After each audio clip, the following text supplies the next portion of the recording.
People say you have to have a lot of passion for what you're doing, and it's totally true. And the reason is because it's so hard that if you don't, any rational person would give up. It's really hard, and you have to do it over a sustained period of time. So if you don't love it, if you're not having fun doing it and you don't really love it, you're going to give up. And that's what happens to most people, actually. If you really look at the ones that ended up, being successful, unquote, in the eyes of society, and the ones that didn't, oftentimes it's the ones that are successful loved what they did so they could persevere when it got really tough. And the ones that didn't love it quit because they're sane, right? Who would want to put up with this stuff if you don't love it? So it's a lot of hard work, and it's a lot of worrying constantly. And if you don't love it, you're going to fail. So you got to love it. You got to have passion. You asked me to look in the camera and talk to these entrepreneurs and say, what's the most important key to success? I think it's hunger. It's not getting satisfied. If you look at a Mark Benioff at Salesforce, if you look at Richard Branson's friend of mine, or you look at anyone you respect who's achieved at the highest level, intelligence is an incredibly important distinction and a valuable thing to have in life. But I always tell people, you can find so many intelligent people that can't fight their way out of a paper bag. What matters is hunger. A hunger that doesn't go, a hunger to learn, a hunger to grow, a hunger to serve, a hunger to give, a hunger to create breakthroughs. Most people are hungry until they make a certain amount of money and then they get comfortable. And there's nothing wrong with that, but it's not about the money. It's not about the business. It's about your growth. Because every one of us either grows or dies. People ask me all the time, what does it take to be happy? I say one word, progress. Progress equals happiness, because achieving a goal feels good for how long? A week, a month, 3 months, and then there needs to be something else. And the reason for something else is because you got to grow. And I think if you can decide that success is life on your terms, but it's also a meaningful life where you found something you care about more than yourself that you want to serve, whether it's your family or a community or a mission or your company, then you're blessed. And success is that experience of not only achievement, but fulfillment, and it can't be achieved unless you're growing and unless you're giving in ways that you're not positioning the giving. It's not what other people say, it's what you know in your soul. And I think if you can find those things inside yourself, they're not easy, but they're worth it.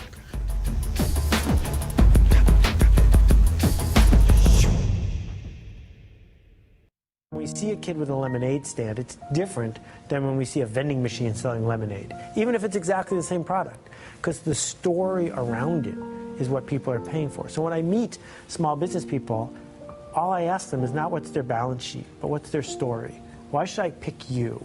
Why do I care about what you're doing? And if you start giving me all this inside baseball statistics about why you're 2% better than some other competitor, I'm already glazed over.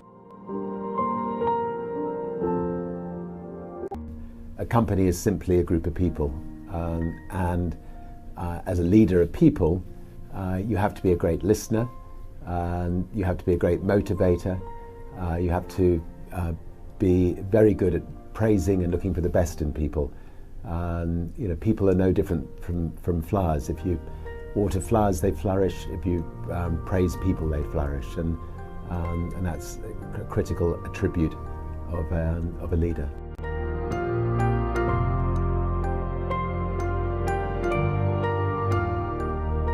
So many things go wrong when you're starting a company, and often I think people ask, what mistakes should you avoid making? And my answer to that question is don't even bother trying to avoid mistakes, because you're going to make tons of mistakes, right? And the important thing is actually learning quickly from whatever mistakes you make and not giving up.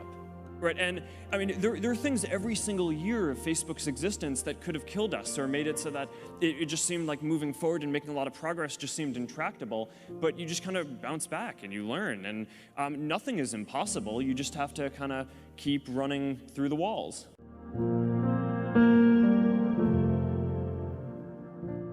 We're born with an essence, but what we do with that essence, the development side, is really our choice.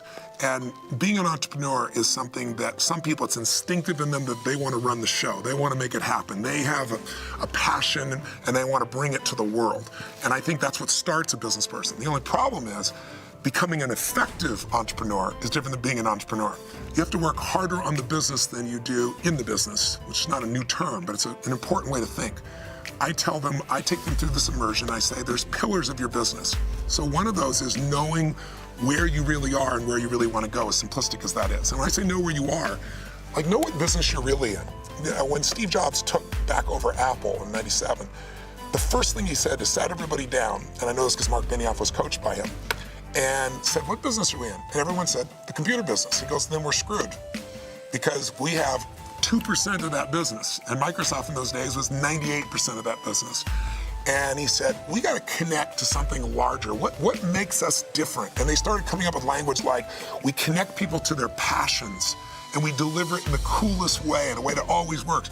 When they started connecting their passions, they said, what are people's passions? They went music, changed the entire company. And it was pictures, and then it was communications, which led to phone. And today, you know, it's not Apple computers, it's Apple. They changed the name even. And, you know, more than half of Apple's business, they're a phone company today. They never would have done that unless they were able to change from we're a computer company to what business are we really in.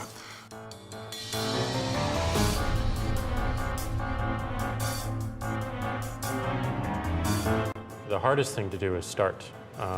You have all these ideas, and everyone has an idea, but it's really about executing the idea and building the idea and attracting other people to help you work on the idea. That is the biggest challenge. But the way to begin is to get the idea out of your head, draw it out, talk about it, program it if you're a programmer, or make it if you're building something.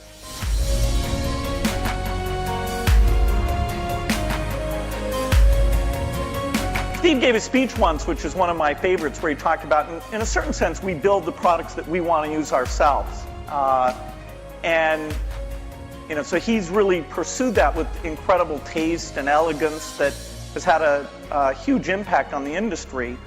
And his ability to always come around and figure out where that next bet should be has been phenomenal. You know, Apple literally was failing when Steve went back and reinfused the innovation and risk-taking that have been phenomenal. So the industry's benefited immensely from his work. We've both been lucky to be part of it, but I'd say he's contributed as much as anyone.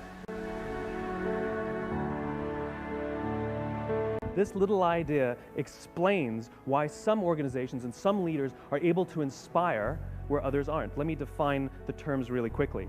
Every single person, every single organization on the planet knows what they do, 100%. Some know how they do it, whether you call it your differentiating value proposition or your proprietary process or your USP. But very, very few people or organizations know why they do what they do. And by why, I don't mean to make a profit. That's a result. It's always a result. By why, I mean what's your purpose? What's your cause? What's your belief? Why does your organization exist?